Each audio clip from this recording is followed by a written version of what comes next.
¿Por qué no nacimos donde no hay que comer? No hay por qué preguntarnos cómo le vamos a hacer. Y si nos pintan como unos huevones, no lo somos. Viva México, cabrones. Who is that? I was trying. That's a song from a band, rock band called Molotov. It's a Mexican band. Yeah. And it's like a protest song, you know? Nice. Yeah, if you go to Mexico, everyone knows this song. They're big? Yeah, They're it's huge? like an anthem. Yeah? Yeah, for sure. How long they been around? Ooh, Molotov. This song was written in 1994, I think. So it's pretty much an old band. Man? You're young, no? 32, man. Yeah, It you're depends. young. You're young. I still feel young. My knees and my joints, not that much. How long you been in construction now? I've been doing construction since I arrived here in Canada. It's almost 3 years. Okay. Yeah. Right from Mexico? Yeah, exactly. Yeah? Exactly. But I have a changed life. Like it was completely a change. Because never in my life before coming Canada, I never touched like a hammer. Maybe I nailed. What were you doing back home? I was studying sociology, philosophy, and I was a CrossFit coach. You're perfect for construction. Maybe. Why do you think? Because then you can understand why so many bad apples and how many good apples, and then you can kind of get an understanding of, you know, who the good people are and the bad people are, and understand where they're coming from, right? Yeah. And hopefully change it. Hopefully. I would like to. Yeah. To be honest. Yeah, because I mean, maybe when you read some stuff and some, you know, society, philosophy, you can read the people, right? You know why this guy is coming with, you know, with a bad attitude. They don't take maybe the payments serious, the work, the job. They are not serious people, and you kind of get why, right? Because everyone has a life, and not a lot of people is doing what they love to do, or what they would like to do. No, they have to do. They have There's to a do. lot of have to do's these days. Exactly. Right? A Which lot. is okay. You know, it leads to what you want to do. Exactly. As long as you understand that. And it's part of life, right? Well, I don't know, but I think that you have to struggle to get what you want. And maybe you will get it, and maybe you don't. But if you don't enjoy it, and you don't open yourself to those kinds of opportunities, then you transform something that could be quite simple into suffering. And it's pretty much like that. And I've been learning that in construction. I agree with you totally, 100%. Yeah. Did you come up here by yourself? No, with my brother. Okay. Yeah. And is he in construction too? Yeah, he's doing construction. Works with you or on different With me. business? With you? Yeah. So it's the two of you guys. Yeah, it's the two of us. So he's What's his 10 name? years. Sorry, what's his it's name? Pablo. Pablo? Okay. Pablo, yeah. He's 10 years younger than me. That's a big gap. Yeah, a really big gap. I don't know what my fathers were thinking about, to be honest. Yeah, it was like, come on, are you having a son? I was the last one, you know, and now this guy is the last one. But for him, it has been different because, I mean, I was studying, but I was kind of old when I came here. But he just finished the high school, never worked in his life, and we came here. Right into the world. Exactly. Yeah. To the real world, you know, because construction, as you know, and as your audience will know, it's not an easy life. Nope. It's not an easy path. Nope. And to be your first job, man. Was that hard? It feels hard, man, for him. You guys were coming in, so 3 years ago, you guys were coming in through the pandemic years. After the pandemic. Yeah, right after, right? So, Exactly. and then that would have been a little bit of a challenge to come in, right? Yes, sir. Because, you know, the borders were closed, and they were asking for the vaccine and all that stuff to be able to travel. So we have to do all that process back home, get the vaccine, even when I don't want it to, and coming here. But it was a lot. It wasn't that easy. If you stayed back home, would you have done construction back home or something else? I would be doing something else, more likely with CrossFit and stuff. I at the beginning, when I was like 20 years or 18 something, I studied civil engineering, which is supposed to be construction. But then when I was like in 7th semester or something like that, I realized that I just knew about numbers and statics and this and that, but I didn't know anything about construction. So I was like, what am I doing here? What am I studying for, right? Because it wasn't much what I wanted to do. So then I left the college. I stopped. I started doing CrossFit and stuff. And when I came here, I started with construction again. So now that I have lived this experience in this country, for sure, I would say that I will, if I come back, I will be open to do construction. But I just learned that here. Otherwise, it wasn't in my mind. It was never in your mind. I came here with, you know, I wanted to clean something, maybe work in a retail store or something like that. It was just like the destiny that took me to construction. And since then, I'm still there. We'll get into it, but I would say if you truly care about construction, you'll learn it really quickly. You will pick it up really quickly, and you'll attract other people that want to do it well. And then you'll excel, and you'll do more good work, and then you'll continue doing more work. Yeah. And I honestly believe that. I totally believe that. If you really don't care about it, you'll quickly realize, why am I not picking this up? I don't understand why I'm not picking it up. It's because you do not care. You do not care. I'm simple. So, Tony, welcome to the show. Thank you so much. Thank you so much. I know you drove a little bit of a distance, but you had work nearby. Yeah. Right? So you're just expanding your reach. Is that what it is?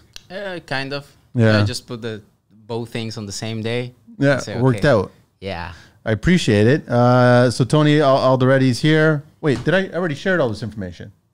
Did I know? No, I double checked it. Sorry. Never. I'm losing my mind because I'm getting older. I'm almost twice your age, man. Oh, you're young, man. So it's Alderete. Yeah. Alderete Construction at alderete.construction. It's www.aldereteconstruction.com, and then alderete.construction44@gmail.com.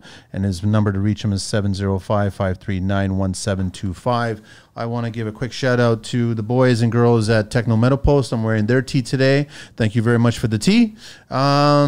And then we go over to you, man. Simple as that. You've heard the show, so you kind of get an idea of it. Sometimes it's like I always try to figure out what we want to talk about, but I like the idea that you've been here for 3 years.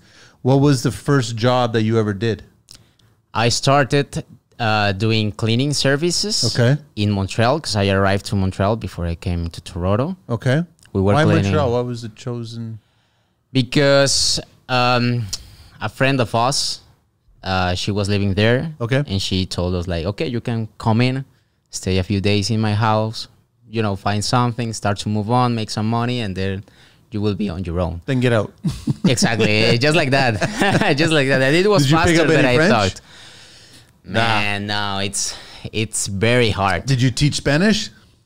A little bit. Yeah. A little bit. And it's incredible over there because even when the people know how to speak English, if you speak English to them, they answer you in French. Yeah, I know. I hate the Quebecois for that, right? So I just can't stand that, right? Everybody knows that I just can't stand that. It's just really? One province out of the entire country is telling what the rest of the province is doing. But I never understood how the whole country has to be bilingual regarding signage, but then when you go to Quebec, it's only French. Yeah, completely. That's really fair. But not to alienate the French listeners, because I know there's a lot of them listening to this show. I'm just saying, I'm being honest. I don't get it. And plus, there's also the fact that you guys lost the war, the British one. Oh, so, really? Yeah, I don't. Okay. I still don't understand that action. I got to figure that one out because the British one, we're under British Commonwealth. Okay. But yet we're bilingual here with the French. Yeah, that's why. The French were kicked out. Like, they were just, get out. Okay. You guys lost. I'm sorry. Go make a crepe. And they kept Quebec or something, at least in a I don't know. Canada's history is being rewritten on a daily basis. No way. Really? Yeah. They just make up whatever's the most current thing right now, right? I will still call it Dundas. Dundas. And if I'm talking to a Portuguese person, I'm going to still call it Dundaj. Dundaj. It depends then. I'm going to see you at Dundaj Square. You know what I mean? Or we'll go get a bite to eat on Dundaj. Oh, right? Nice accent, man. So it's like, that's how the Portuguese, the pork chops, that's how we talk. So it's always been that way. But they changed the name of the street. Okay. That's why I'm making fun of it, right? I still call Skydome. It's not the Rogers Center to me, right? Oh, really? I'm sorry, but it's also ACC. It's not Scotia. Oh. I keep the original name of whatever the house was. That's how I look at it. I'm old enough to see it and I know it, right? Yeah. But I guess a lot of new people come in here, so they'll call it Rogers Center, they'll call it the Scotiabank Arena. They keep changing the names. Yeah, whoever's paying the bills. Okay, yeah. Simple for as that. sure. Whoever's You have paying to the follow bills, the money, right? right? So changing the name Street Dundas is all about wasting taxpayers' dollars when money could be spent elsewhere. But that's a whole other show. I don't want to get into that crap. Okay. I'll get politicians on the show eventually, but it's just it's that's funny. good. It's just funny. So you started by cleaning Montreal. When did you Yes. come to Toronto? I Or received. did you come to Toronto? Or did you come to Wasaga? Which one was No, first? I came to Toronto first. Okay. In Etobicoke. Okay. Because I had a friend, a Mexican friend. He came here before I do, and he called me one day because he saw a story of mine that I was in Montreal, and he said, "Hey, you know what? Why don't you come to Toronto, motherfucker? Yeah. Let's do some construction. Yeah. Let's make some money." Okay. And I say, "Okay, I'm in." Because over there they were paying $7 an hour. $7 In Montreal? In Montreal. 3 years ago. Yeah, 3 years $7. ago. 7 hours $1. It's incredible, man. And at the beginning, we were new. We didn't know like too much about, how If that much. was fair, if that was right, wrong. Exactly. So there were 2 guys working, and we were just receiving the pay for 1. And after we realized that, we said like, fuck this. Let's, Of course. let's And you find should something have. else. Of course. And then my friend called me, and I said, okay, let's do some money. So then we saved a little bit of money, like for 2 months or 3, I can remember. And we came here, and then, and that's where my construction life started. Okay. At the beginning, I didn't know anything about it, didn't know how to work, but I liked it like very quickly. I say, okay, how do you do this? Because there's a lot of people that says, okay, goes to the job site and waits for the boss to tell him what to do, They don't like look around, They don't want to be told what to, like, they don't want to think for themselves. think for themselves. Because they'll start working when they start working. Exactly. And it's like, dude, if you're watching that everything's getting dirty, well, I think that common sense will tell you that you should start cleaning at least, right? So that was my way of thinking, and I started to learn the trade, the siding trade. What was the first job, the first project? The first project that we did, it was a full house, a renovation of Full siding. gut? Yeah, siding, soffit, fascia. I mean, I was in another team learning. Yeah. But yeah, that was my first one. And a fun part of this is that, in Mexico, there's no winter. I mean, maybe it's cold, but it's 15 degrees. So how was that first winter for you? Oh my God, man. That's a Were you full ready to story. go back? Almost, man. I believe it. Yeah. Well, I'll say this much. You were not in the winter in Montreal, were you? No, my winter started here. Okay. in So if you November. were in the winter of Montreal, you would have went back. I guarantee you. Yeah. You would've went back. probably, man. I've never been in a It's winter harder there. Shit, that's what the people Stupid say. harder there. Man, Colder, more snow. I mean, Do you oh, think man, people are rude then in the summertime? Stay in the winter. stay in the winter, of course. Nice place to visit. Yeah, it's beautiful. It's beautiful, but I've never worked construction over there. And Well, there's corruption. It's not called construction. It's called corruption. really, Yeah, the CCQ. I've heard something about it. Yeah. A friend of mine told me, like, bro, you're Pure not going to corruption. come here and open your company and hope to get job like quickly as you do it in You'll do Ontario. a little bit better here, but there's still a bunch of corruption here. Okay, yeah. Right. But there's more over there. A lot more. Wow. A lot really? more. So it's not that easy to get into the business. It's not that easy. It's just it's that easy to be on the radar to get the shakedowns. Like they don't do inspections. There's no inspections going on. They don't care about permits, even though you have to do it. It's more about you have to contribute and pay to do this job. And then there's the whole licensing thing where if you're a specific trade, you can only do that trade. If you get caught doing another trade, you'll get fined. Like that. It's just stupid. And who controls that? The government? Or Mafia. is there a syndicate? Mafia in bed with the government. I'll just be honest and talk that shit because that's just the truth of it, right? You got Yeah. to remember, like Quebec and Montreal, it's a hub, right? So the port, a lot of goods coming from overseas. Yeah. And then who controls all that stuff? Well, criminal underground. And then who dictates what projects get done? There's a famous story about the stadium, the Olympic Stadium, right? Yeah, It really. was just recently finished, paid off, right? So like trucks were going in there with concrete and not dropping the concrete Dropping off. anything. They were just driving through. It was a McDonald's drive-through. Then the concrete would go to other people's jobs. Of course. No way. Oh yeah, there's a whole other world. I'm not gonna get a knock on the door because it's like it's common knowledge now. Like everyone just accepts it at this point, right? Yeah, like everyone knows about it, but no one talks about it. I've been to right? Montreal and we recorded shows, and I actually was talking to a lot of guys, and some of them would share pieces of it, but off the mic they shared bigger pieces of it, and they just it's part of life there. That's just it's almost like you do a job here and you just pay your taxes. It's just like you're paying your corruption taxes there. It's just, I would never agree with doing any work there. I would never last because I would speak up and then I'd be in concrete. You know what I mean? Yeah. It's just like, no, it's not. They won't let you to do anything over there. No, they'll stop you from doing the work. Like that. Yeah. A friend of mine over there told me that they were, even if you were working there without the permission, they go and kick your ass off and break the stuff, and you can do anything about it. I was like, I can't believe. Tell me that's not corruption. Man, Tell me that sounds like Mexico. Yeah. You know? Is it? Yeah. I mean, I was telling him like, bro, that shit over there is completely normal. Completely normal. It's difficult, but I didn't expect that from here. But there's a lot here. I'm sure you're going to start seeing it, right? The more I've been here, I've been realizing a lot of stuff, and it's like, okay, it feels like home now. And the funny thing, Tony, is like, everyone's just trying to survive. That's the point. Everyone's just, they want to work hard. They want to do a good living. They want to provide for clients. They want to make some money. They want to make some money, profit, and then buy a car, buy a house, start a family. Everybody wants natural human being things, right? Of course. And then all this stuff is being taken away from us or being pushed further away from us.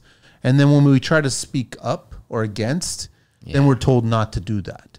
We're not allowed to do that. So it's like, that's not fair, man. That's not what it's not who we are as individuals, right? So it's a shame. It's a shame. And it's a shame that it is happening in the trades, which is like, an honest way of making your life, because there's people putting their lives at risk. Oh, yeah. Doing jobs out there, And it's incredible, which is like a very innocent way to make job, because it's you by yourself going hard, and that someone else takes the profit from it.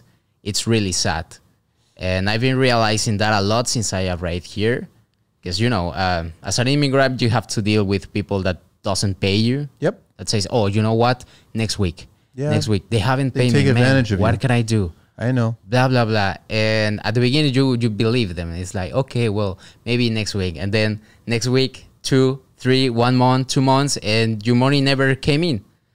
And it's very difficult, man. See, it's not even, at that point, I don't even blame the politicians or the mafia or the corruption.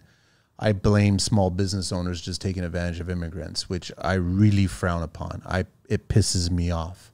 Right? Like the same way that it pisses me off when I see an interior designer taking credit for work that most of the time it's a she never did. And there's a little story that's going on that I'm not sharing just yet, but there's some communication going on with a particular build that I know that she's refusing to give the builder, who I know very well, and the tradespeople who actually did the work and the design components. And she was the third interior designer on the project, and she was actually fired towards the end. And she's prancing around this project like she designed it, and then she had the gall to tag her husband, who's a builder, and to suggest that he was the builder on it. So then when I got wind of this, I started communicating with her going, you really need to change this because you're upsetting me now. I know for a fact that your husband hung a light. He's not the builder, right? And I know for a fact that you were fired. And I know for a fact that the tile people, they're the ones that came up with the design. They're the ones that did the work. You never even showed up on site. You insisted on Zoom meetings to not even show up. But you're prancing around the finished product like it's yours. And I'm like, continue doing this, and guess what? I'm going to get vocal about this. So it's just, I don't like anybody being taken advantage of in the construction industry. So when I see stuff like that, you're not the first and you won't be the last, Tony. That's the unfortunate thing. That's you come in and you have drive and passion and you want to learn. You may not know everything, but you want to learn. And then you got a business owner who's like, I can pay this idiot $7 an hour and get a fucking away with it. Exactly. And I'm like, that's not right, man. You should never do that. If they're working hard, they're showing up and they want to learn, pay them. Of course. Pay them. I'm not saying pay them $50 an hour, but pay them a fair wage for the work that they're performing. Exactly. On day and on time. Yeah. Especially when you're a new incomer, because, man, I mean, Canada is expensive. Of course. Even for the people that have been living here for years. Yeah, I know. Right? And as a new incomer from a third world country or so-called, it's hard, man. You have to save money over there, maybe get some, some debt, and then you come here and start from zero, and people takes advantage from you. And it's like, I mean, I don't know, maybe it's only me and a few people that I've met, but I can't sleep with it. No, you would never do it to anybody, and No. I've never done it to anybody. And it's a shame that you, as a hardworking person, have to make a list where you write down going, I did this many hours. This is the work I did on this job. But now you've got to take this money that you haven't received yet and go, I might get maybe half of that. Maybe that shows up in 2 weeks, or maybe that shows up in 2 months. And you're like, that's not how you should be calculating your wages and your money that you're supposed to be receiving. It's like you put the hours in. There's no disputing how many hours you put in. Yeah. And then you agreed on an hourly wage. And then that means the total is this. And that means you should pay me this at the end of the week or the end of next week or 2 weeks or whatever it is. Yeah. You should not string me along because you want to make more money as a business owner. And I like to think about karma and think that they're going to get their ass bit one day because of this. I like to think that that would happen. So then they don't do it, because I think the flip side is that if they actually don't do this and help you guys out, they'll get more work and they'll get more opportunity. Exactly. I like to think that, right? So I think people these days, especially in construction, are so short-sighted, they don't realize that they're shooting themselves. Exactly, man. Because at the end of the day, that's the story, right? We're all trying to survive, man. Exactly, man. And I mean, on the long run, it's a very dumb decision to take. I know a guy that is a Mexican guy, and he's very famous. I'm not gonna say its name, but he was working for the union, and he was very, very famous. He had a lot of Mexicans and people from everywhere of Latin America working for him. And let's say if they were paying, I don't know, $1,500 to do a house of soffit and fascia, he was paying to his guys between $500 and $700. It was like, dude, that's not even fair. Yeah. And he had 30 employees. A crazy thing, man. And now he's been banned from a lot of different companies because he did a lot of mess, He was paying bad to his people. His people was rushing on the job so they can barely, survive and pay the bills. And everything was, the work was a piece of shit, man. It's a mess. But now everybody knows. Now everybody knows. And if he pretends to stay here and live here and make a living out of construction, he just did stupid things. You know what's funny though, Tony, is that anybody who actually went down that path, they can wake up tomorrow and choose a different path and do the right thing and start fresh and apologize and then start hiring and paying properly. They could totally start that. Yeah. They could. But most won't. But they could. Yeah, they could. Absolutely, man. Because there's work for everyone. Even when it's slow right now. There's work. I'm tired of people telling me that there's no work. Yeah. There's work. It's just people are deciding not to take the work that's there. Okay. Yeah. There's work. Okay. Right? And if you listen to any older person that's gone through this before, they will tell you, I took small jobs. I took shitty jobs. I took what I could. And those little jobs, they moved me to bigger jobs. Okay. They moved me to other kinds of jobs, but it kept me busy. It kept money coming in on a weekly basis instead of it's hard to hear when you talk to certain people and in the industry and they're like, I've been home 2 weeks now, no pay. I'm like, dude, there's work out there. You have to go find it. Put the ego aside, go find it. There's work out there. Simple as that. In construction, there is. Sure, man. Sure, but not everyone is willing to go and get the job, and So the ones that are, exactly, they will find it. Yeah, and absolutely. then they'll stay busy, right? But maybe you have to knock some doors. Maybe you have to do, hey, you know what? I'm gonna do that thing that no one's want to do it, right? Like, I don't know, in my trade, a facial restoration. There's a lot of people that says, I won't do that if they don't pay me, I don't know, $400. And it's like, bro, maybe you can do it for way less. And if he likes it, he will recommend you with another dude. And I think that's the best marketing that you can do for your company and your work. And do the things like well.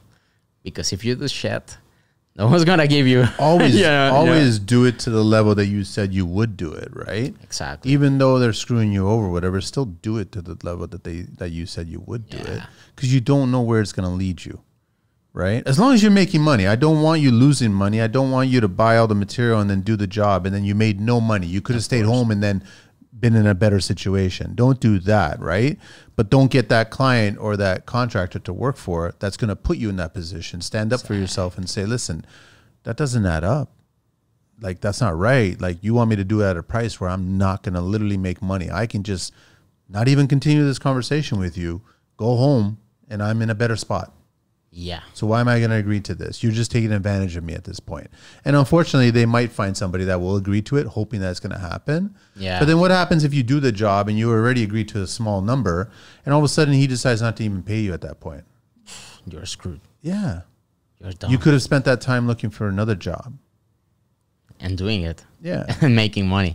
Exactly. But that's kind of it's the construction industry. Right? It's just how it's part of you. And the younger that you are, and when I say younger, I mean newer into the industry, you start learning these lessons. And I only hope that you start learning them on smaller amounts. Okay. Because a lot of the older guys learned it on bigger amounts. Yeah, big projects. They started because when the times are good, we always try to find big fishes. We always try to find big projects. Yeah. Lots of zeros associated with them. And all of a sudden we take on those jobs and it keeps us busy and it keeps us healthy. But then if we get screwed over on those jobs, then we have a bigger loss. Yeah. So you got to be careful about the size of the loss and how many losses you get. Because I personally know people in the construction industry that have been in it long enough.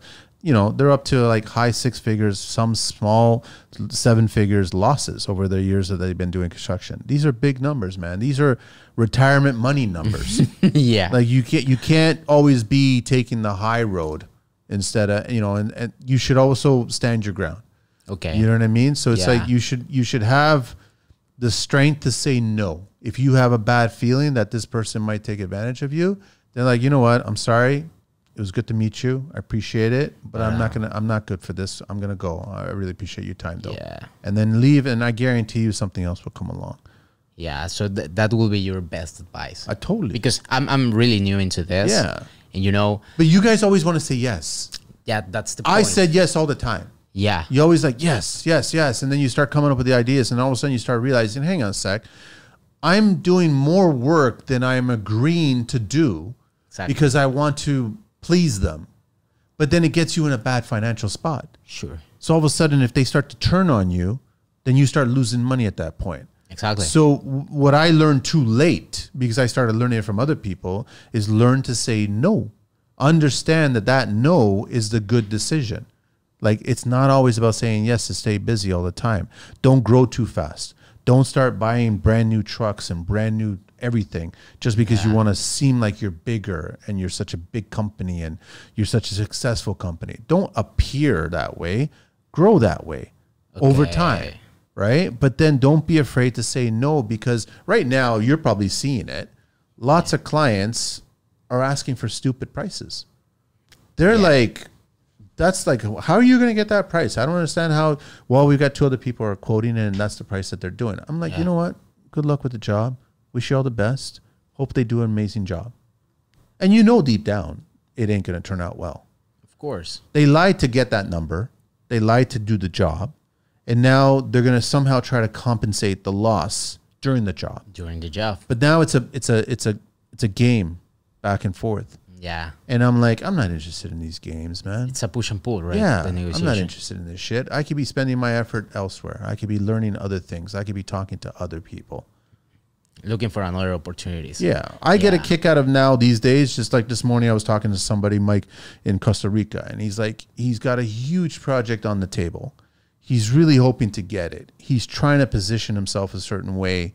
And he's like, Manny, I got to talk to you. I got to pick your brain. And we had a conversation this morning, and I was like, you know, based on what you've told me, here's some suggestions. And I gave him some suggestions, and he's taking them and he's going to try them out. Hopefully it works out and he gets this job. But I mean, at the core of it, I was telling, this is a big job. Is it? Okay. Big house, it's it's like almost a $3 million project. Okay. Right? That's in a a different big one. country, and he's in that country, right? And I'm like, yeah, I said, listen, whatever you do, keep focusing on the connection of the relationship with the client. Enough with how good quality construction you are. He's already assuming that, and he's trying to reaffirm it. Okay. So what he really wants to do is he wants someone he can trust to build that house. So stop thinking about your competition. Yeah. Like, because right now you're worrying about what their price is, what they're submitting. There's too many questions in your head, wondering about things that you don't know about, nor will you ever get the answer for. Yeah. So now you're just like rolling around your head, You're wasting anxious. your time.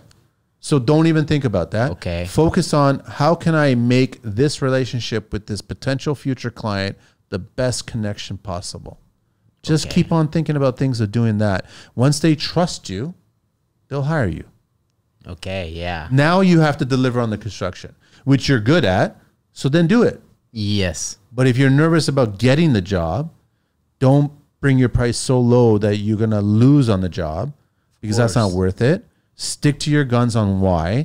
And if there's a discrepancy between the two numbers where the client is thinking it's going to be X amount, you're thinking it's going to be X amount, there's a huge void between the two. course.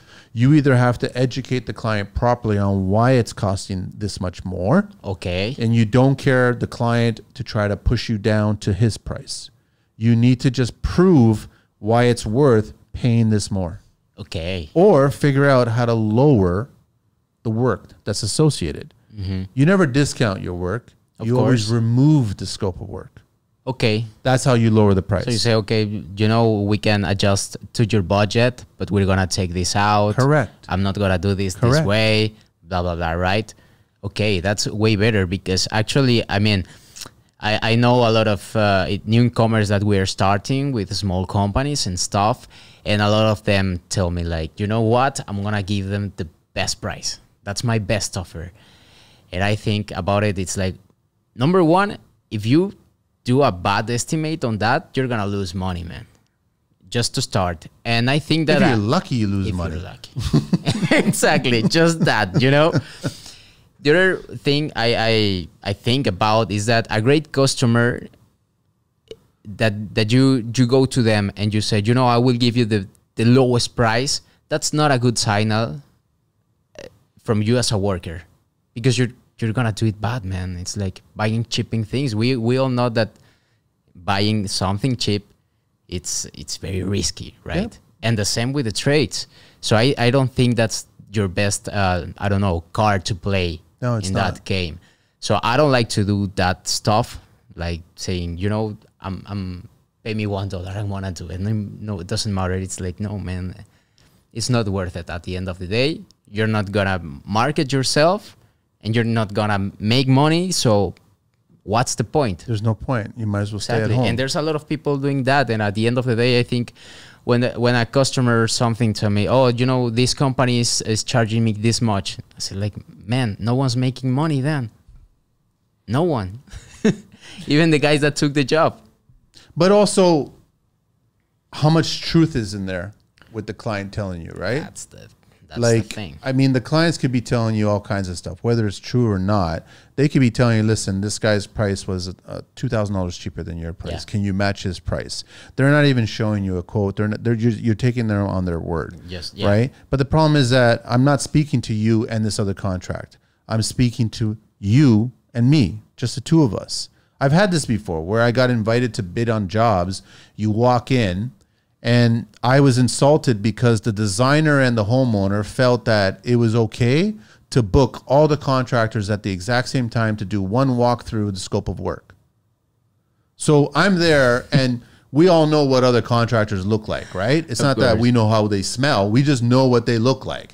So when I start seeing these guys come in, and I'm like, you're a contractor? And he goes, yeah. I go, who you with? And he tells, and he goes, well, who you're a I go, yeah. Mm-hmm. Then there's like 5 or 6 contractors there, right? And then I look at the designer, I'm like, what's going on here? Well, the client wanted to book all the contractors at the same time to do one walkthrough. And I was like, okay, you know what? Tell you what?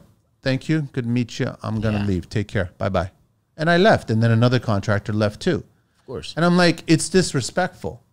If you don't have the respect to see the job and go through the scope individually, then I don't care about working for you. I really don't.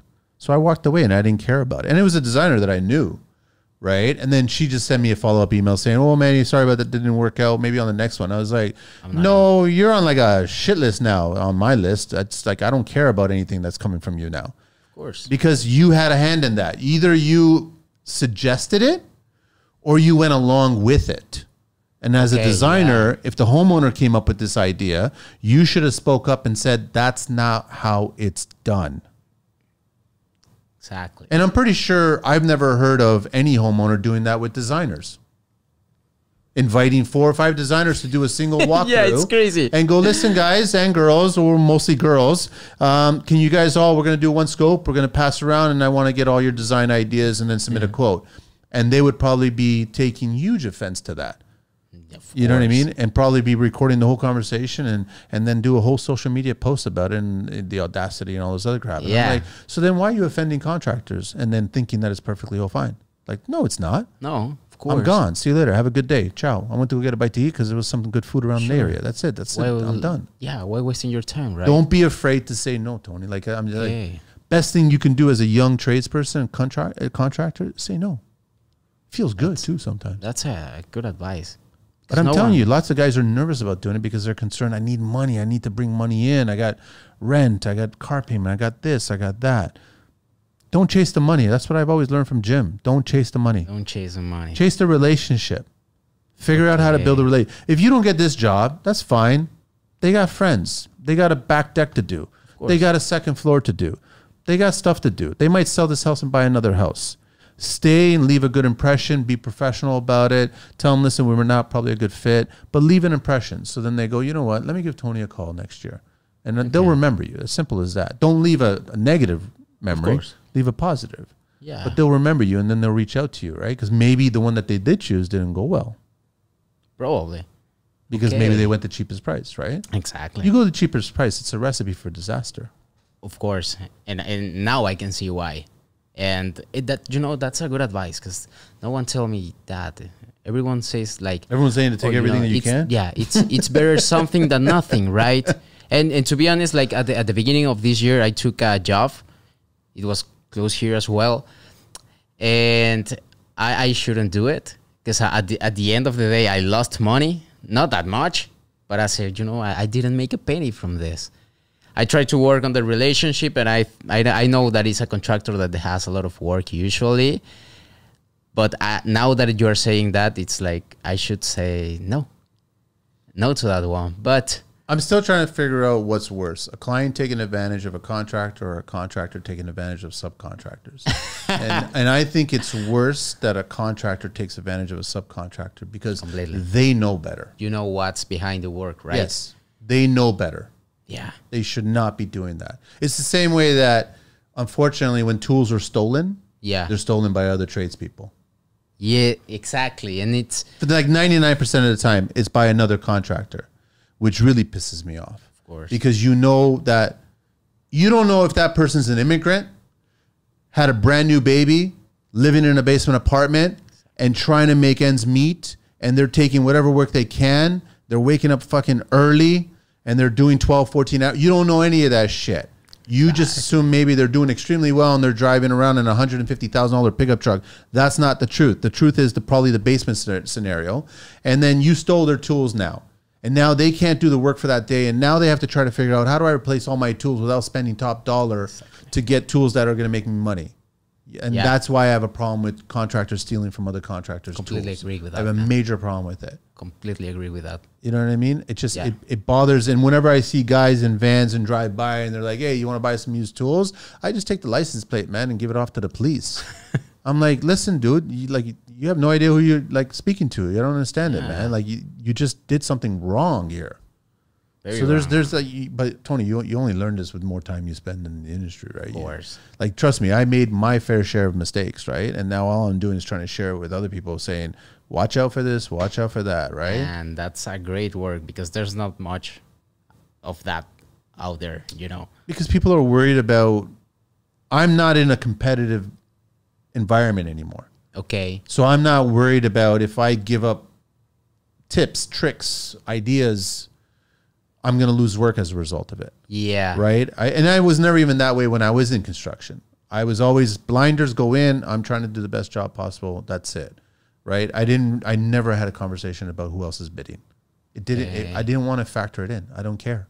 Mm-hmm. So I was just like, either you want to go with me or you don't want to go with me. And like that. And that was it. I would get jobs and I wouldn't get jobs. So be it. Like, it's still personality.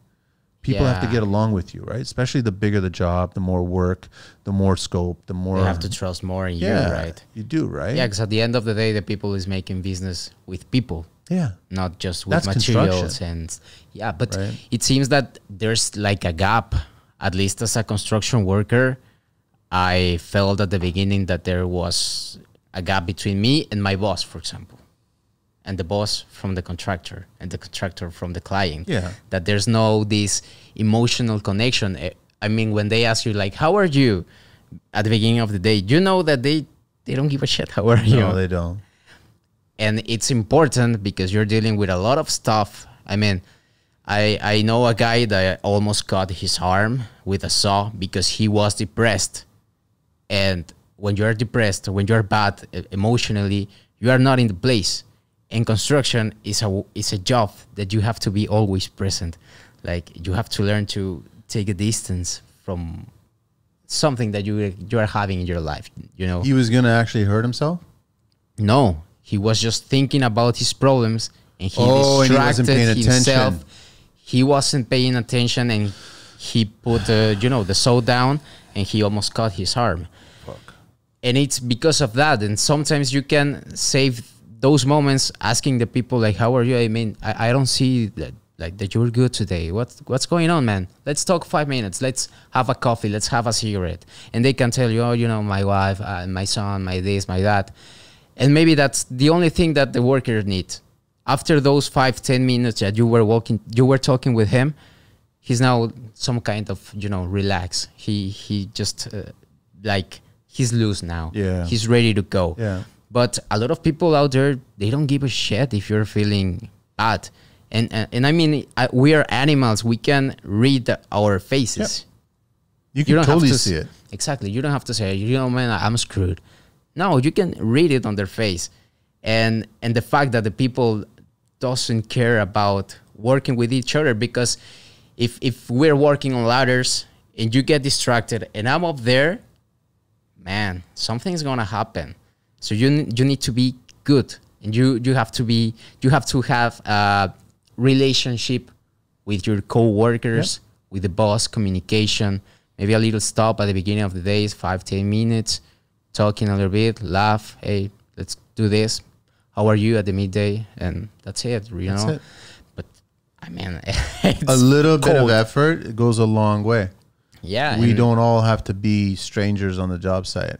Exactly. I've always loved my job site where everybody's just talking, shooting the shit, making jokes based on culture, based on skin color. I don't give a shit. Yeah, man. I don't care about offensive. It doesn't bother me. It's just a joke, right? And there's my share of Portuguese jokes. I don't give a shit, right? So it's just, it doesn't bother me at all. And I want to see more of that shit because that's what makes us watch out for each other. We start to care for each other now because we have a little bit more invested in each other.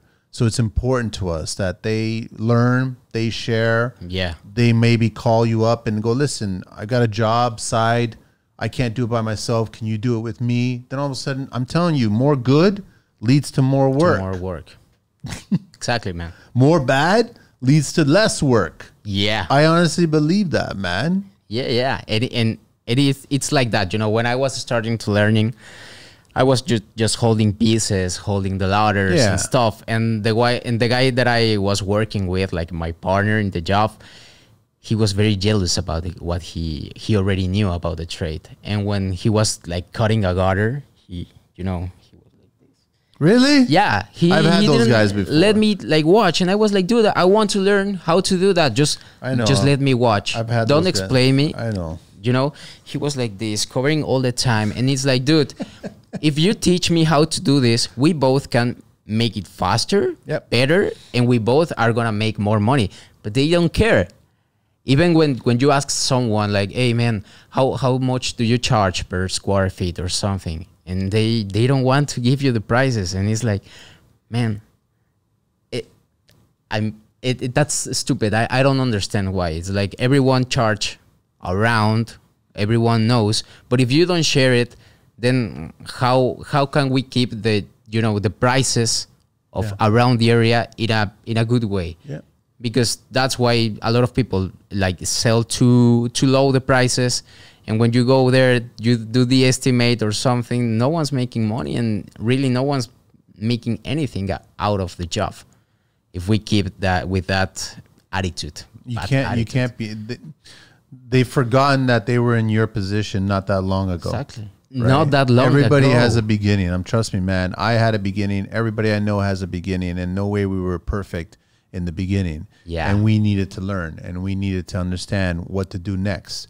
So everybody is always in that same situation. So don't disregard somebody that's coming in and you don't want to help them from staying in. Yeah. Those are the guys I don't get along with all that much, right? No. But those are the guys that don't care, and they're angry at the construction life. That's just how it is. If you're angry, then get the hell out. Then it's time for you to leave. Yeah. Right? But if you generally want to stay in here, then you should start helping out other people. And mean it too. Yeah, I right? really believe it. Don't say it in the hopes of that they might fail now. Don't start sharing information that might get them in a bad spot where they start losing money. And now don't do that, because that's just as evil, man. Yeah. And there's people like that do that crap as well, right? Of course, like these people that sells these kind of services to get you more leads. Yeah. Or that all stuff. That crap. Man, I know. My ring phones all the day. And there's these people, I can get you 10 leads, 15 leads. It's like, come on, you just want my money. You just want money for free, man. It's good that you're smart and savvy. You understand that that's their objective. They don't care about you, right? And a lot of that is coming into construction now, because they see that there's a lot of us in it, and they just want to take advantage of it, right? Yeah. Which is a shitty thing, right? Of course, because they don't want to do anything. It's like, man, are you going to... You're trying to sell me a website that was generated with AI. Yeah. I can do it myself with $15. Why should I hire you and pay you like $600 a month or $1,000 a month? Because it's crazy what they want to charge us. It's like everything that you're showing on your pages, it's generated by other tools. Mm-hmm. You're not doing anything. And at the end of the day, it's just people trying to take advantage of the hard-working people. And man, it's incredible. And since I've been here and started with the project, there's a lot of people. Hey, I if you pay me this much, I will be your mentor, and I will teach you how to grow your business from 5 zeros to 7 or 8. And you want a mentor, just find them on a job site. I think it is like that. That's it. Find someone that's not angry at the construction life. Yeah. And just like talk to them, reach out to them and discuss things with them and pick their brain. And then if they're generally good people, they'll share. Yes. It's as simple as that, right? Yes. I want to ask you, Tony, because I know that recently we've been you hear about a lot of hatred towards immigrants. Yeah. Listen, I can't have hatred towards immigrants because I'm an immigrant, right? I have a lot of respect towards immigrants because it's a big deal to leave another country, sometimes by yourself, come to a completely different country that you don't know much about other than what you Googled and maybe saw, which is right or wrong, whether it's the truth or not. And then start from scratch all over again from the bottom. And then you get like the monkeys that you talked about taking advantage of you at $7 an hour 3 years ago, which is absolutely stupid because that's like a fraction more than what I was making as a 13-year-old kid. You know what I'm saying? So it's like, it's disgusting that someone's actually, doing that. But are you still seeing hatred for immigrants? Like, are you seeing it on a daily basis, weekly, or like, is it still out there? I will say it's like weekly. It's not everyone, I would say it. I mean, in Canada, there's a lot of immigrants from everywhere in the world. Yeah.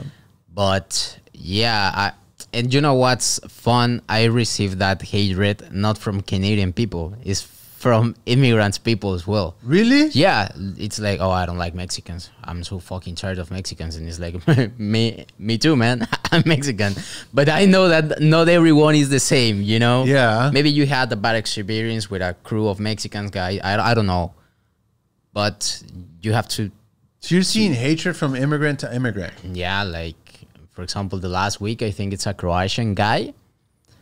We started to do some services in a site in Wasaga, and my brother, he's Mexican, but he's like almost I don't know, 6 feet tall. He's white skinned, brown hair. So if he doesn't tell you I'm Mexican, you won't think about it. Where's he from? The north? What's going on? No, I don't know, man. At least my mother says that we are brothers. I don't know, to be honest, right? But we share the same last name. All right. But we're different. So he went to the super and asked him for something that he was doing. And as soon as he asked him, like, where are you from? And my brother told him, I'm Mexican. His face like completely changed from this to... Really? Yeah, like that. And it's like, man, this is the first time we're standing here asking for your help. And he was like mad at us. He doesn't even look at us. And I don't know. And he's a Croatian immigrant. A Croatian immigrant. And how long has he been here now? Man, I didn't ask him, but Okay. I think he's been here quite a lot. Wow. Yeah. And it's incredible, but it's not that much, to be honest. Or at least I don't feel it. I don't take it personally. No, because it's just there, right? And Yeah. and you can't take it personally, right? No, because otherwise you will be like sad all the time. Oh, these people is thinking this about me, blah, blah, blah. But I don't take it that serious if they think that way or if they act in a different way with us or something. Because there are another workers that they think that we are stealing them the job, right? It's like we come here and then we steal the job. And it's like, no, bro, we are not stealing anything. How do you steal something that they never wanted to do? That's the thing. That's the thing. And we as some immigrants, when you tell everyone, at least somebody else, when he asks you like, oh, and how's the work over there? You have to tell him like, dude, you have to be willing to do what no one else wants to do. That's the bottom line. You have to eat the shit. Yeah. If you're willing to do that, Yeah. then come here, man. Yeah. And it's like, man, I'm doing this job because you don't want to do it. Because you don't want to work in the winters. Because you don't want to work when it's, I don't know, it's too hot or something.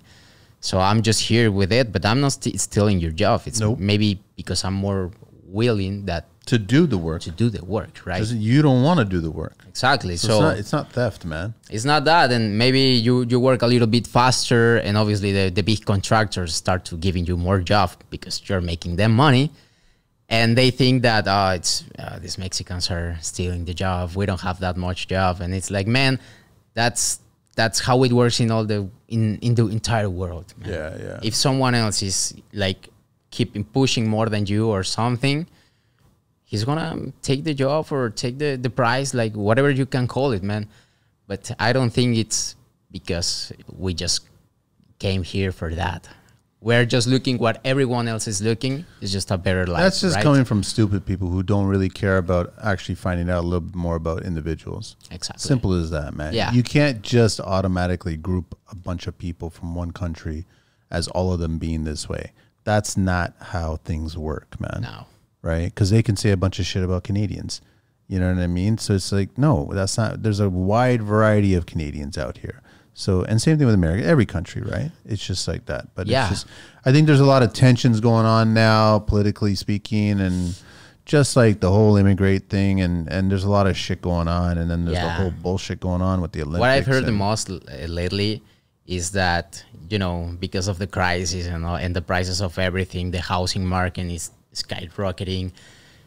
They are saying, oh, it's because of immigration. It's got nothing to do with immigration. And I the think housing like that. prices were already that high and continue to go that high. That shit's been going on in Vancouver for like the last 15 years. It's crazy. So it's like you can't start saying, "Oh, it's because of the immigrants." It's not. That's not the case. Yeah. It's because of the poor leadership in this country. That's the primary reason. I would say so. It's like, don't be blaming the little people.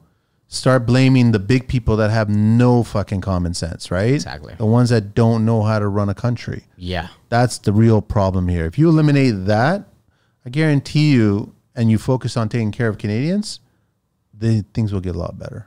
Sure, I will think the same. They just have to do their work, but they are not doing it, right? because at least in Mexico we have the same problem with the housing crisis, and it's like we don't have that much immigration, man. But I want to tell you that we have bad politicians, we have lazy leaderships. They are doing nothing to try to stop it. Isn't Mexico? You guys was it Mexico that just elected the first female? Yeah, Jewish. A few months. Jewish. Yeah, her background is Jewish. President. Yeah, sounds crazy, right? Isn't it like 99% of Mexicans Christian? Catholic, like an 80% or so. Yeah, so I don't understand how that math works, man. Like someone really has an interesting tape measure there. It's a long story for sure, but I was just shocked to read that, to see that, and I was like, how did that happen? I don't understand how. Man, Jewish people has a lot of power in Mexico. Oh yeah, I know. A lot. But for Mexico? Yeah. For example, it was even, do you know Carlos Slim?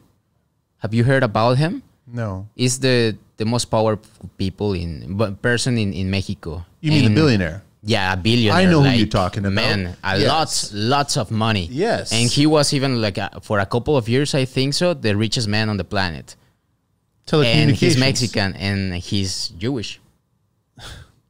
And if you start looking where his money into the enterprises and everything, you end up realizing that the Jews has a lot of money. So that's how she became president. Yeah, of course. Because you have to look what's behind of her, and you know, it's not because she's a great politician that people loves her. No. It's where she come from. Okay, that's the extent we'll get political. Yeah, because I don't want to get in trouble. Okay. But I'm curious, in Mexico, which tool brand is the most popular one there? The tool brand? Yeah, what color? I have no idea. I'm trying to figure it out. I think it's DeWalt. You think DeWalt? Yeah. Really? Yeah, but there's a lot of different brands over there, because I mean, here you can buy a drill. I mean, you do a job and you go and buy a drill like $150 and it's okay. But down there, no. And you have to do a lot to get that DeWalt drill. You know, that's the difference. They price it high. Exactly. So the people use a lot of Chinese brands or stuff that are cheaper. But the people that are really professionals and stuff, they use DeWalt. I remember having a discussion. I'm trying to remember if it was an American that I was talking to or a Canadian. And they were so proud of the fact that DeWalt was American and was made in America and all this other stuff. And I was like, no, really? Slow your roll there a bit, right? Because first of all, DeWalt tools are made everywhere, including Mexico. Yeah. China, big. They're made everywhere. There's some that are made in America. Of course. But the majority of their tool lineup is made outside of America. So I was once I started showing that person this, I was like, just look this up, man. And it's not saying that makes it a bad brand. I don't give. Of course. We all got iPhones that are made in China. Exactly. All right. That's just how it is. So it's listen, it's not a negative, but don't be so high horse thinking, oh, it's perfect because it's all made in America. No, my friend. No, I mean, if that were the case, you could be just proud of a few things, right? Because everything is outsourced in a lot of places in the world. So maybe the brand was founded in America, but yeah, no, totally fine. But it's the same thing with iPhone. Exactly. It still says designed and developed or whatever in California, right? But it's produced in China, right? Yeah. That's just a bottom line. The other problem that I have with this is gonna make me lots of friends. The Americans. So we know, and you probably know this, a lot of the work that goes on in America is by Mexicans, construction work wise, right? Yeah. The problem I have is that a lot of the bigger social media construction influencers never show the Mexican workers. No. I have a fucking problem with that. I have a major problem with that. And it's like, listen, in all respect, technically I'm a white guy, but I'm European, right? Yeah. And I see all these white guys, presenting their pages and never showing the workforce. And I always was really proud of the fact that when I did my jobs and I had a bunch of people on my job sites, I didn't care where you're from. I loved meeting all kinds of different people because I love all different kinds of food and I love all different kinds of booze. And I just like, I love learning from other people, from other cultures and just, I love it. I love absorbing that. To it, I totally love that. Right. So I never make an enemy as a result of that. Right. But when it comes to that, I always showed the workforce. So if it was an Albanian, if it was a Mexican, if it was an Italian, if it was a Portuguese, if it was a Croatian, I always showed the workforce saying so-and-so. And then, you know, you had little cultural tags, the Croatian sensation, you know, the pork chop, you know, the wop from the Italian. Like you just said it because that's how we are, right? And you're not offending anybody. No. But then when I see the social media coming out of these big players in America and they're not showing the workforce, which is predominantly Mexican, and they're doing really good work, I'm like, there's something wrong here. Exactly. I'm sorry. And that's why I got a lot of respect for Dave, who's the Mexican carpenter. I got a huge amount of respect for him because he saw the value of showing his culture. And I love that 99% of his posts are in Spanish. And he's speaking to the Spanish community because we know there's a huge population there that work in construction that come from Mexico and other countries, other places. Exactly. And it's like, it's not all the white guys. I'm sorry to say, but it's not all the white guys. No. They're running the businesses. I get that. Yeah. But be a little fair and start showing who's really doing the work. And if his name is so-and-so, then share his name. Share it. I don't care, man. Give the credit. Of course, man. So I have a problem with that, and I'm sure it's not going to make me any friends with the Americans and shit like that. For sure not. But I don't give a shit, right? They're proud, and you know the immigration concept, and I don't know, like every American thinks this way. No, I'm not going to say but everybody. A lot of them. But across the social media, exactly. When you got influencers that are doing work and they got big projects, multi-million-dollar projects, they're doing it in different states, and all of a sudden they never show the workforce. No. And I'm like, I want to see the workforce. And if you're not showing it to me because they're Mexican, then I have a problem with you. Of course. And that's it. Because you're no different than that designer. Taking credit. The same thing. For the you got to give credit where credit's due. Exactly. I don't care. Yeah. So I don't even give a shit if they don't speak English. I don't care. They do amazing work. Like I can watch pages and see these guys and girls like float concrete like I've never seen it before. It's incredible, right? And I'm talking about Italians and Portuguese that I grew up with, which I was impressed on their concrete skills or their bricklaying skills. But then I see a Mexican and I'm like, holy shit. Like that's amazing work. Or if I see them do carpentry work, framing, like I'm like, that's skills, man. Sure. So I show that. Give them credit, man. It's only fair, right? Yeah. Yeah, you have to pay them, but at the end of the day you have to feel proud of what you did, right? Because you're getting a paid, but you're putting your life into it. Yeah. In a lot of ways. Yeah. And that's, at least from my culture, we are really passionate about it.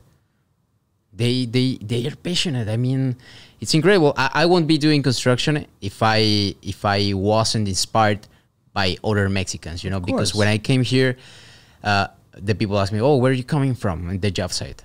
I'm from Mexico. Oh, you're Mexican, so you're a hard worker. Oh, so you blah, blah, blah, you know? And it's like, okay, if my people have that kind of fame, I will keep it with pride, with honor, man. And that hits me a lot. I remember the second winter we were here, we went to work to the north in mainland to a job site, and no one was there. Like it was fucking minus 32 or something crazy. It wasn't windy, but it was cold, man. Of course it was. And we were driving inside the job site and nothing was there. And then we hear like cumbias, you know, the Mexican music, cumbias and salsa.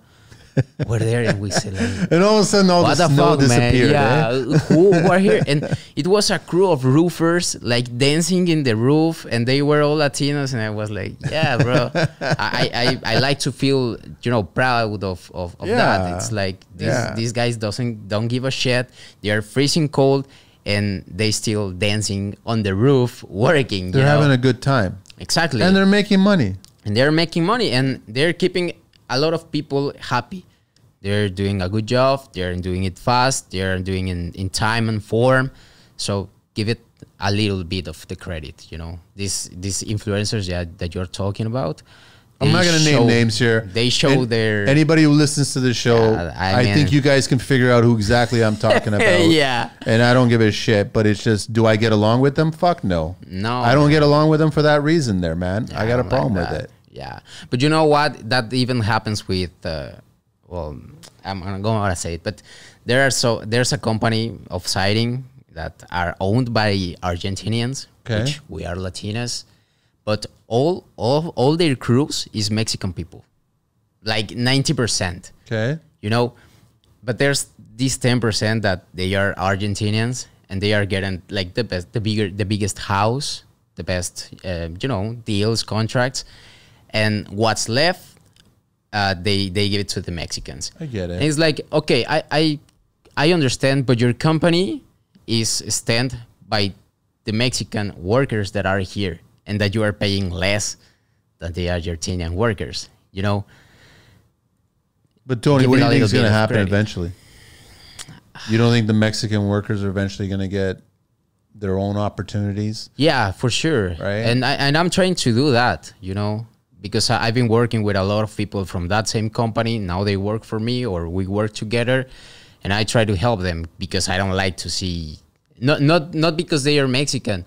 Whomever is a hard worker, he should be respected. Yes. And he should have some credit of what he's doing. Yes. You know, he should feel part of the team, that it's important. I don't give a fuck where he's coming from. If he works hard, he deserves it. But man, sometimes it's like the people forgot about it, and so they think, oh, your hard work is more valuable because you're from here or you are this or that, and it's not but like, they oh, most likely immigrated here too at some point. There's no way that they were just born here in Canada. I mean, might be, but most likely not. So they started from the bottom, and like, don't treat other people that way. That's all I'm just trying to say, right? But they just forgot it. I think that as soon as they get it, as soon as they put their ass in a fucking F-115, they change. Man, it's incredible. As long as it's not a Lightning. Yeah, well, that's a little bit different. But I mean, it's like, dude, what happened to you? You were on the tools maybe 2 years ago. That's the one thing, Tony, that I really get upset about. It's just like,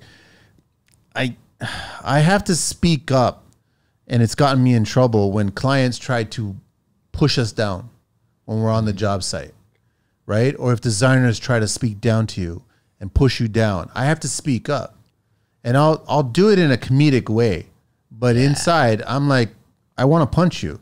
You know what I mean? Like you have no right to speak to anybody like that. No. You can't look at us because we're dirty and we're doing dirty work. Exactly. And we're less than you.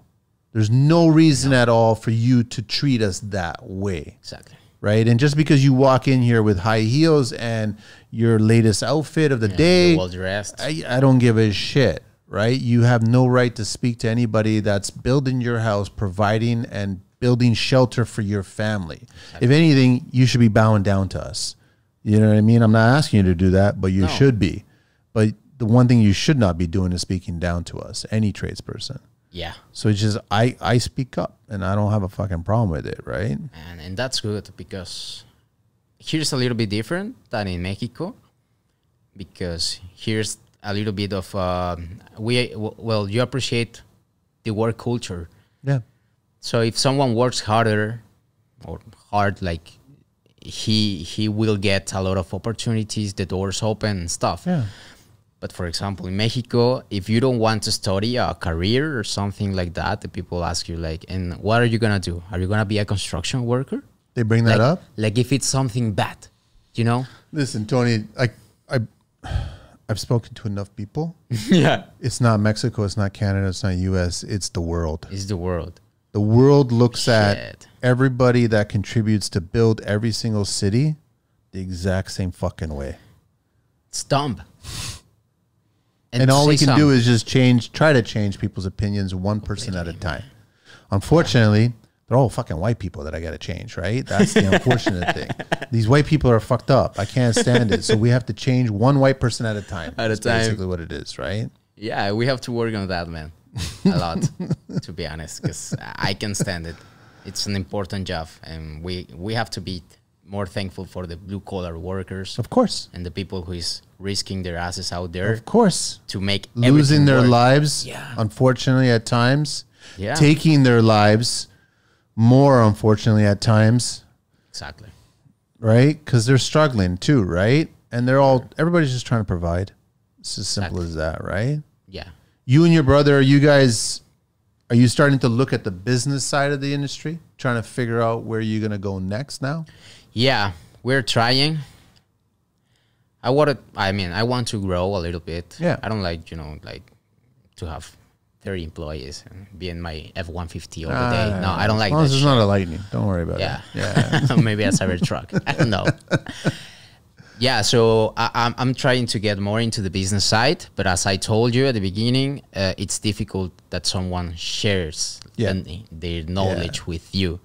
So right now, it's just me and my brother and a few Mexican guys trying to figure it out, working here, there, and it's most like, do this wrong, correct, get it right. We're trying to switch that because something that I've been talking a lot with my friends, it's like everybody says, oh, Mexicans, very hardworking people, but I've never heard Mexicans, they have a lot of money. Do you know which cultures are the ones that, that they have money, but it's like, what's happening? What if the Mexican dudes or the Latin dudes, I don't know, has that fame of doing that much work, why they don't own the money? That's going back to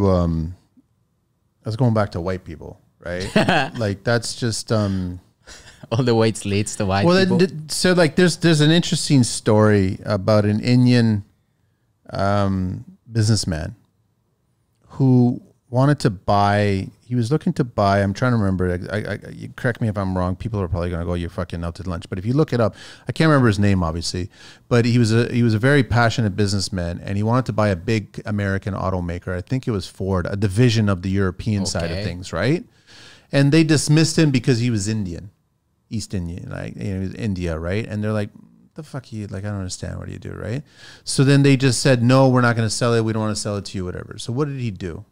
He turned it around and built his own automaking company in India. Okay. And became massive, overshadowing the American one in Europe. Became a billionaire as a result of it. And I like those stories because when you got Lamborghini, who's a tractor maker, being told to fuck off by Enzo Ferrari, and then he develops Lamborghini, which is the direct competition to Ferrari now, and probably even doing better than Ferrari.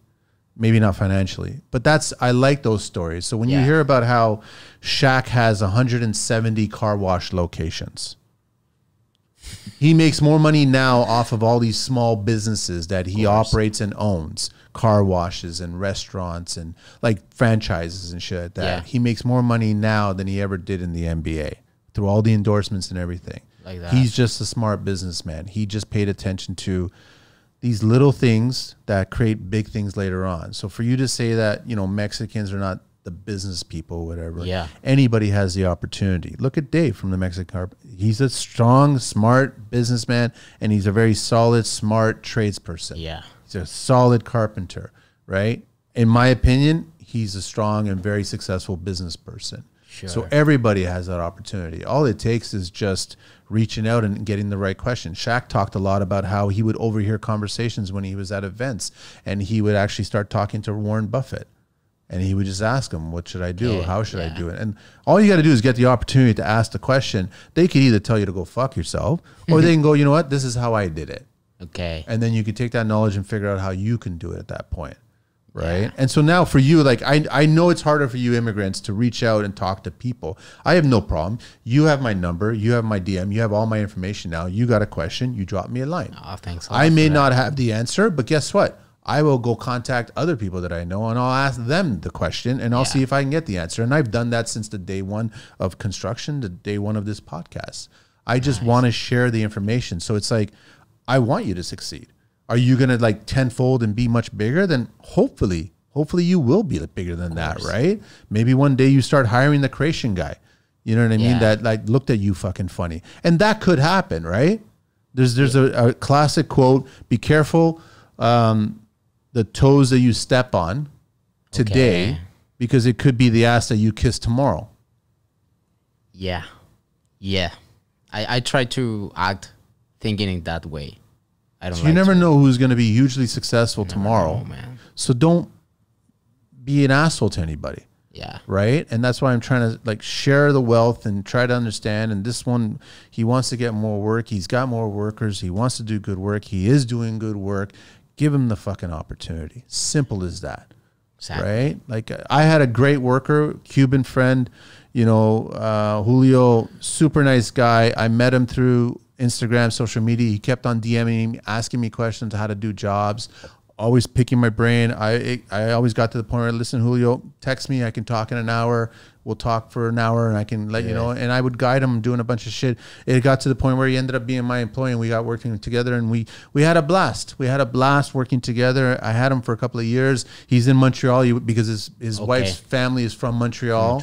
And so he's got a second baby on the way and we talk every so often. He's always shooting the shit with me about his next project and shit. And I have no problem with that. He can reach out to me, and if you got my phone number, reach out to me and talk to me. About it. If I have the time, I will make the time, and I will share what I can share. I do it on a daily basis, right? But that's what I do the show for, so I can share what I've learned from my own years in construction to what I've learned from speaking to people like you, and then I give it to other people. Now it's your responsibility to do whatever you want with it. Of course. You could either just go back to work tomorrow and don't give a shit and just swing the hammer, or you can go, you know what, next year, we're going to double our workforce. We're going to double our income. We're going to double everything. Yeah. And maybe I'll buy a Lightning. No. Or a Tesla. I don't know. Yeah. Tesla Cybertruck getting a lot of hate now, because they're doing a lot of pull testing and the bumpers are being ripped right off. It's crazy. And I'm like, listen, I'm not a fan of that vehicle, okay? Like I respect Elon as a business person. Yeah, sure. And he's smart on that truck because he built that whole assembly line off the back of the marketing. Yeah. Everyone give me $250. Okay, all right. Boom, boom, 10 million people gave me $250. I have all the money I need to build this assembly line now. Yeah. Smart businessman. Of course. It's a piece of shit truck. Yeah, I will think the same, man. I haven't drive one, but I don't want to drive one. Trust. I got a good friend of mine who's doing all my swag, and he's got a Tesla, and he looks at me, and I know he wants to say it, but he knows how I feel about electric vehicles. Okay. Right? And I'm like, dude, I don't want to sit in it. I'll stand next to it and say hello to you, but I don't want to sit in it, and I'm definitely not going to drive it, all right? So just like that, man. I'm not an EV guy. I will never be. Are EVs big in Mexico? No. Nah. Can't be. Probably. Yeah? Probably they can be. But as far as I know, right now, no. They really? don't. Yeah. But we'll see in the future, man. It's a funny future ahead of us, man. Oh, man, I'm afraid of that. It's it's crazy, but social media and everyone's saying a lot of stuff. Yeah, but you don't know what's true and what's wrong or what's lies, right? No, I don't know. Like, I just guess everything gets better, but I don't think it will happen. So you just kind of hear everything here and there and try to take decisions based on that. But it's a bad trip. For me, life, it's a bad trip right now. And everyone's bad tripping. You ever thought about going back and thinking that this ain't right? Yeah. But I don't know if it's because of, some kind of, how do you call it? I don't know, nostalgia. Okay. Feeling. Yeah. Back home is this, is that. But to be honest, I've heard of people that come here, they can make it, they come back, and suddenly they do something incredible and it goes well. And there's other people that comes back and can't do anything, right? So, I don't know. I like it here. It's the person. It's not the situation. I think that. Right? Yeah. It's up to the person. I think it's the person. So, I like here, but... I fucking hate the winters. Don't worry. I hate the winters too. I fucking hate the winters. I can't stand it. And the taxes and the price of everything is just like, man, I thought that I was making money. No, the government was making money, man. It's hard. It's hard. That's especially new, so right? hard. It's Exactly. hard. So, for example, in Mexico, there's a lot of, crimes, and we're spicy in a lot of aspects, right? Of course, yeah. And the people say, oh, but here is more quiet. You can go out in the street and have your cell phone. Who's and telling you that? Mexican people tells me that. But it's like, man, I watched the news that... It ain't the truth. Exactly. They are charging me more in my truck insurance because it's been stolen more. And it's like, why is my fault? Why should I pay for You that? mean that model has been stolen? Exactly. Yeah, the insurance is a scam nowadays. It's a scam. But I'm getting screwed too. It's like, come on, man. Like, I'm getting close to retirement age. I'm supposed to be paying nothing for insurance. Exactly. I have a clean record. I'm a good boy. I don't do anything wrong anymore, right? Man. So it's like, why you try? Oh, it's the industry in general. I was like, well, then you guys should be penalizing yourselves then, not the clients. not the clients, I right? know, but you can't. All we can do is bark, and then nothing happens. Yeah, because there's like such big systems that, I mean, as an individuals, we can't do anything. Maybe as a group of people, maybe, but I don't know. So those kind of things, it's like I've never been working that hard in my life, and at the same time, I've never seen like a little. I don't know how to say it, but it's not that much that left in my pocket at the end of the day. Listen, Tony, I've told so many people, do as many cash jobs as you can. I don't give a fuck Like about the that. government. You're the second person that Right? tells me Because that's the only way. And I'm telling you the truth, that's how big construction companies made money. like that. They never did it legitimately. I don't give a shit what you say. You don't become multi-billion-dollar Billionaire. construction companies because you started a small little siding shop. You become multi-billion-dollar construction companies because you've done certain things that are completely illegal to the tax system. Okay. Okay, so you figure out how to get around the tax system. And right now in construction, I don't give a shit what they say. It's cash jobs. Simple as that.